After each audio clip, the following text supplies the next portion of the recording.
we will understand what is inner classes and how to work with inner classes.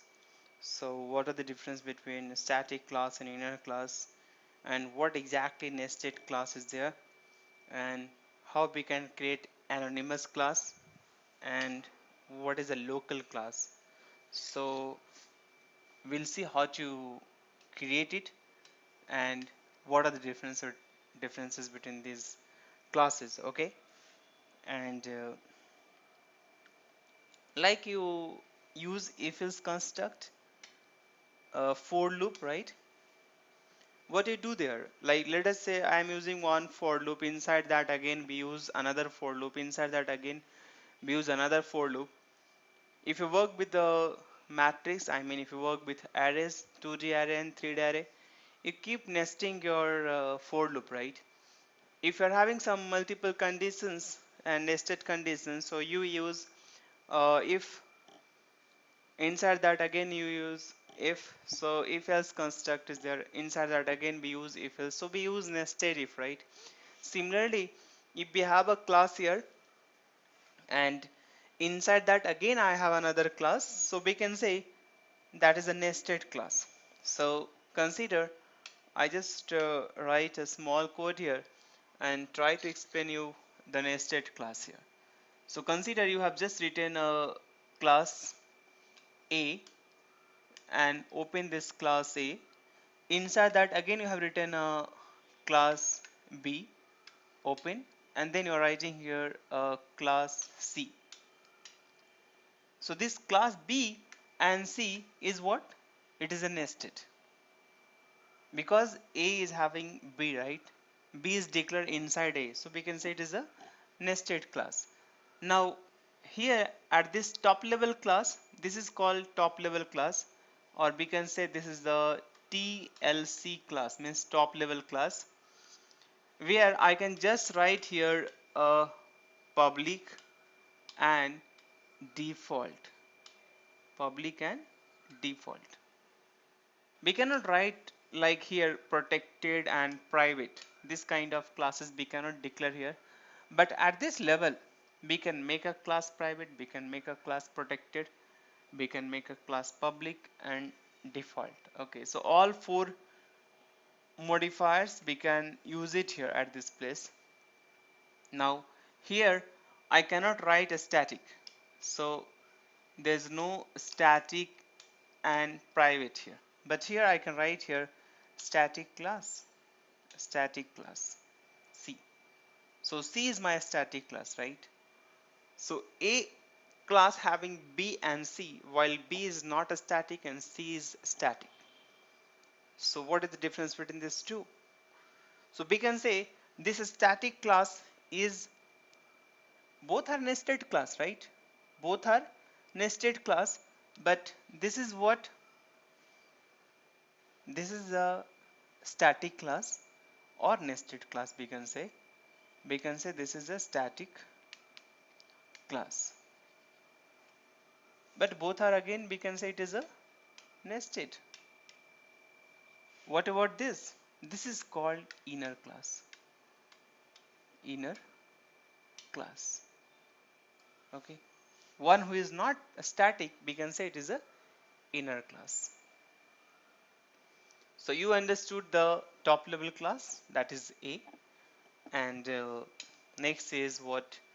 Nested class. So a class having another nested class, but this nested class can be either inner class or a static class, right?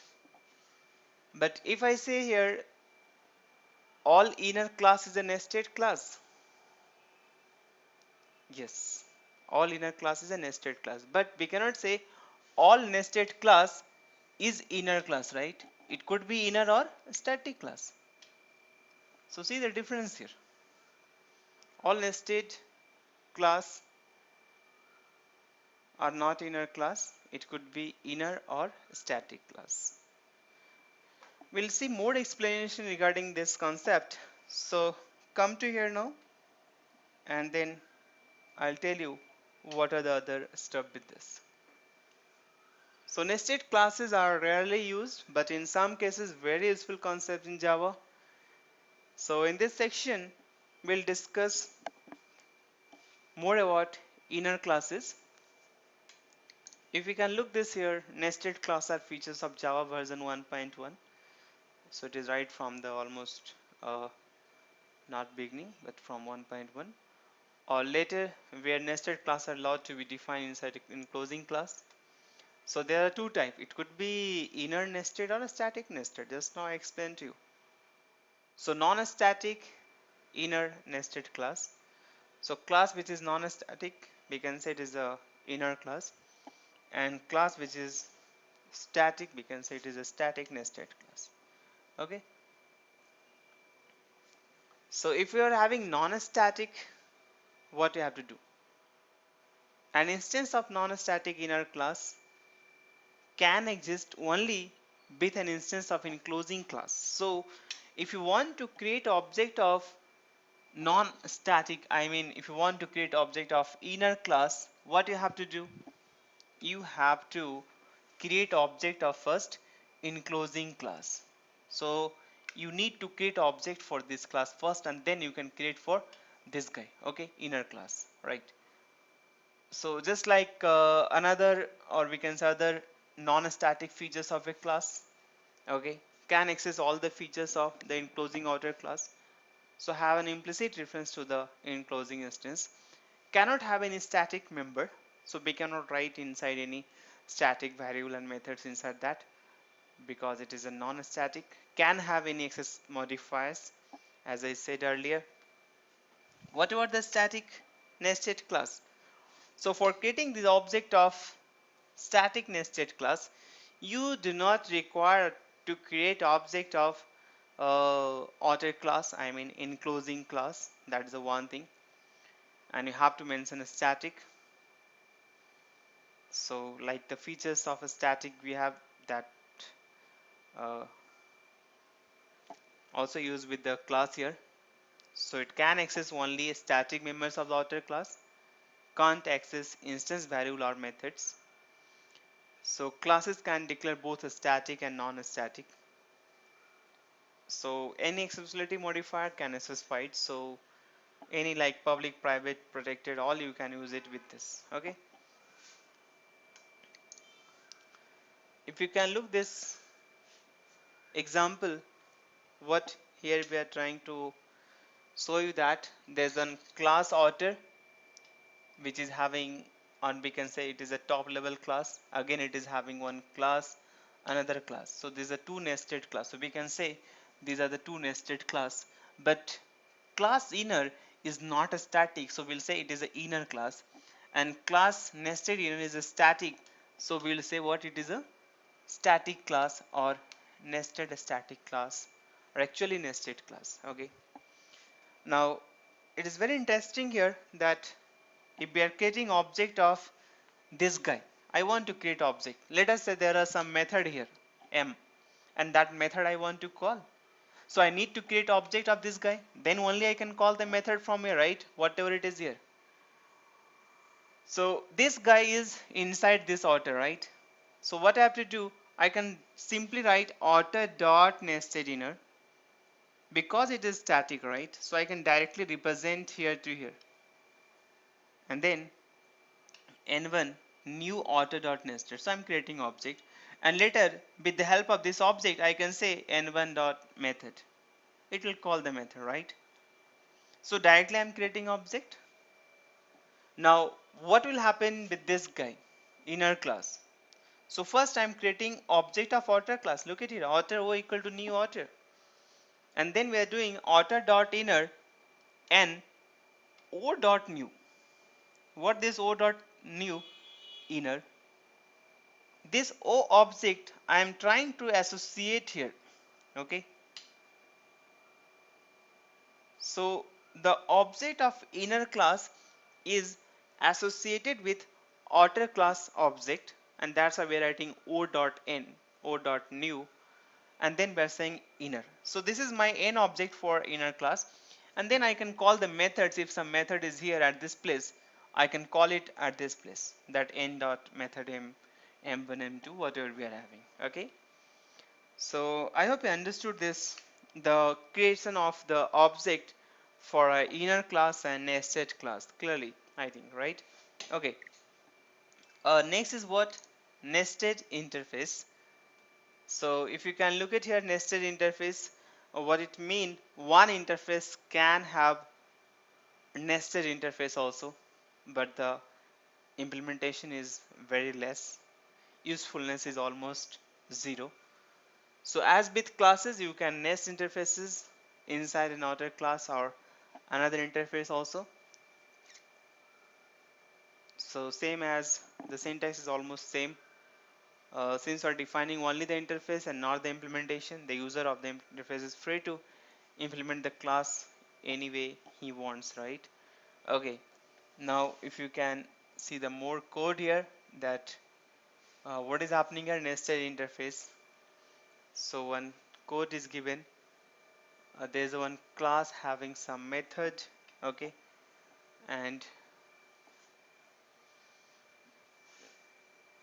if you can look it here inside that, okay, so what is happening now, in a class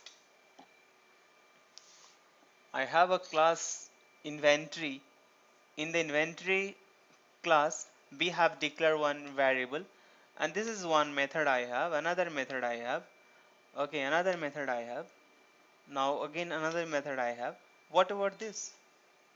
Here I have a public static interface, interface name, and then we are declaring one abstract method here. So inventory item is a nested interface for inventory class, right? Yeah. So all cases are possible in, look at this here, interface outer. So one interface having another interface. This is what? Nested interface, right? Yeah. Nested. Look at this example. It's very interesting and good example. What is happening here? There's one class, okay, with main method. Now I have one class MNA. MNA is having class A, and A class is having B. So hierarchy is like this: MNA having A, sorry, it is having A, and A is having B. So this guy is innermost class, right? I mean, yeah. Uh, this is the outer class. Now this guy is having some method. What method I have here? If you can look it in the class, I have a method h. Now I want to call that h method here in my different class. So what I have to do? I need to create object of B class, right? But since B class is not a static, again A class is not a static, right? So how we can create object? So first I need object of this, and then I can get object of B. So that's the hierarchy you have to maintain for calling or creating object for the inner class. So if this guy B class is here, it is the innermost class. So this guy is free to access any method from the outer class, right? From the outer class. So here it is calling. But if I want to call H here, I need to create object of B. If I want to call here, I need to create object of A first and then B. It is like that.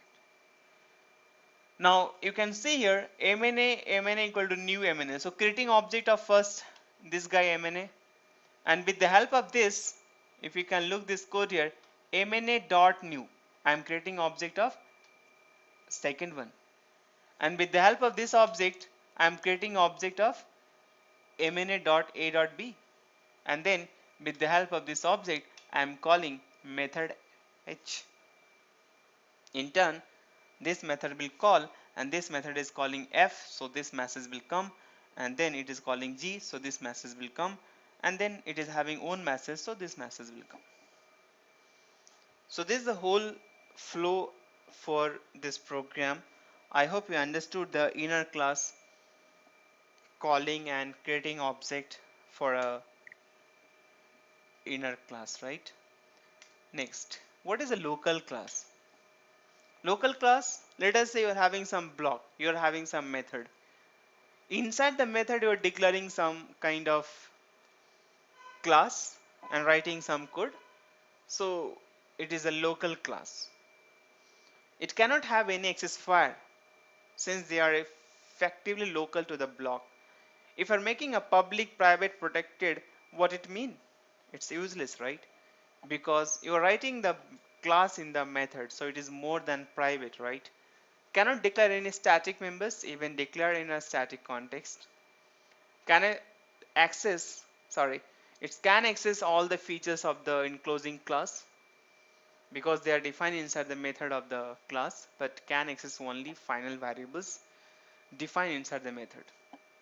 So if something is outside, I mean enclosing class is having some variable, okay, that local class can access it. But suppose the method which is having some variable can access the local class, no, then it should be final only.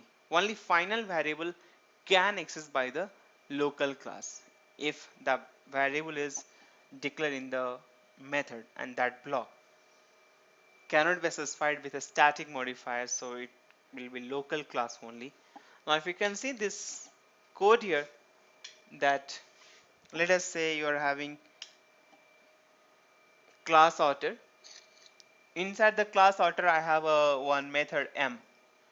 This m is having one class, inner class, right? So this is not inner class, it is a local class. Why? Because it is declared in the m. Can I do this static class? Can I declare static class? No. This won't compile. We cannot do this practice. Now, interesting is what if you're having say variable here int a. This a you can use here, okay? But consider I have here variable int b, and if I write here b equal to something, a equal to suppose 10 here, okay, then will it work? No. In that case, this guy should be what? Final. Final int b. Then only I can access here. But if it is this, I can access directly. If it is this, we can access, but it should be what? Final.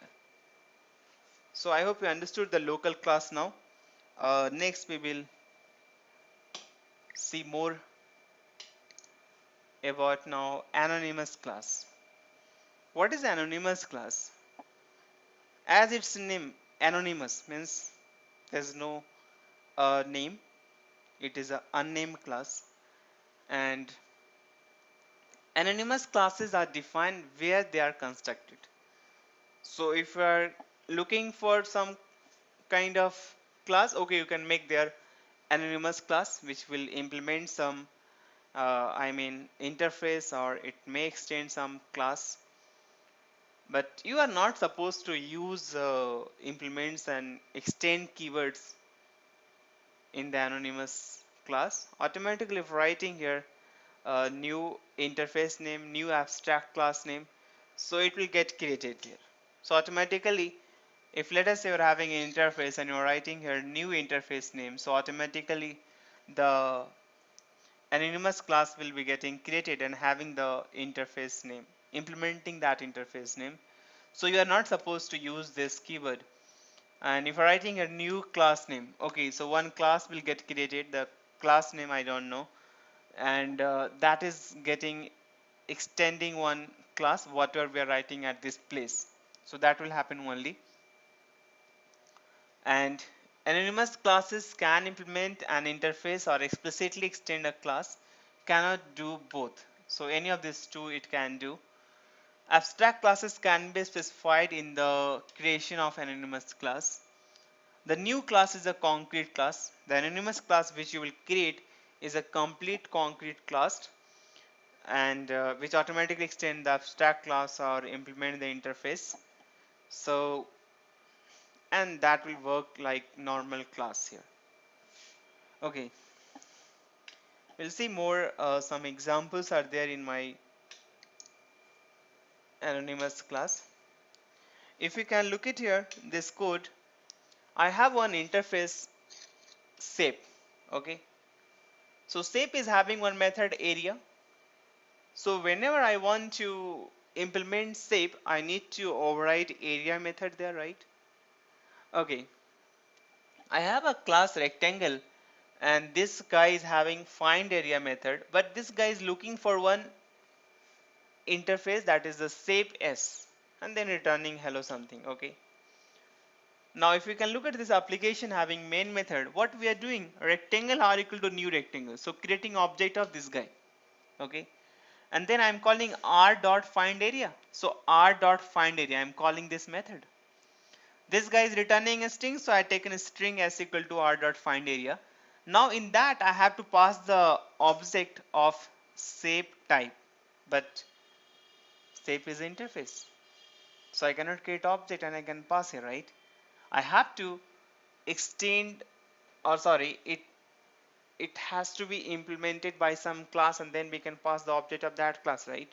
So we are not doing that practice, we are writing the whole things here itself. So what we are doing, new shape, what it will do, it will create one anonymous class and implement this interface shape. So all these things happening in this line, and we are overriding this method and then closing at this place, because it is having area method, so I supposed to override whenever we are implementing, right?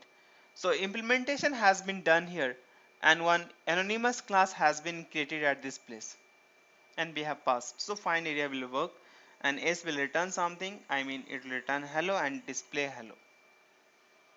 So anonymous class, here shape interface is implemented in which class, that is unknown.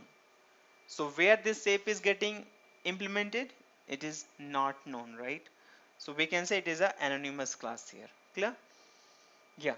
So we'll see the next class scope. What is a class scope here?